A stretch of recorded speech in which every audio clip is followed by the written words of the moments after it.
Hello everyone, ఈరోజు మళ్ళీ ఒక ఇన్స్టంట్ టిఫిన్ రెసిపీతో మీ ముందుకు వచ్చేస్తాను. దీనికోసం ఒక బౌల్ తీసుకొని అందులో ఒక హాఫ్ కప్ శనగపిండి, ఒక హాఫ్ కప్ బియ్యం పిండి కూడా యాడ్ చేసుకోండి. మీకు వీడియోలో ఒకేసారి చూపిస్తున్నాను, ఎందుకంటే మేము ముందుగానే 1 కేజీ శనగపప్పు, 1 కేజీ బియ్యం మిల్లు పట్టించుకున్నాము. ఇప్పుడు ఇందులోనే టేస్ట్కి సరిపడా సాల్ట్, అదేవిధంగా కొద్దిగా వాటర్ కూడా వేసుకొని బాగా కలుపుకోండి. ఇప్పుడు ఇందులోనే సన్నగా తరిగిన ఉల్లిపాయ ముక్కలు, పచ్చిమిర్చి, క్యారెట్, అదేవిధంగా కొద్దిగా కరివేపాకు కూడా సన్నగా కట్ చేసుకొని వేసుకోండి. చూస్తున్నారు కదా, కన్సిస్టెన్సీ అనేది ఈ విధంగా ఉండాలి, కొద్దిగా పల్చగా.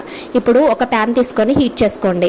ఈ ప్యాన్ అనేది హీట్ అయిన తర్వాత వీడియోలో చూపిస్తున్న విధంగా మన శనగపిండి మిక్స్ని కూడా వేసుకోండి. ఇది మనకి దోశపిండి లాగా గరిటె పెట్టి కదపడానికి ఉండదు. చూస్తున్నారు కదా, వీడియోలో చూపిస్తున్న విధంగా మాత్రమే వేయండి. ఇప్పుడు రెండు వైపులా కూడా మీడియం టు లో ఫ్లేమ్లో గోల్డెన్ కలర్ వచ్చే వరకు వేయించుకోండి. ఇది ప్యాన్కి కూడా అతుక్కోదు, ఎంతో సింపుల్గా వచ్చేస్తుంది. చూస్తున్నారు కదా, ఎంతో ఈజీగా మన ఇన్స్టంట్ శనగపిండి అట్టు అనేది రెడీ అయిపోయింది. మీరు కూడా ట్రై చేసి ఎలా ఉందో కమెంట్ చేయండి. Thank you for watching.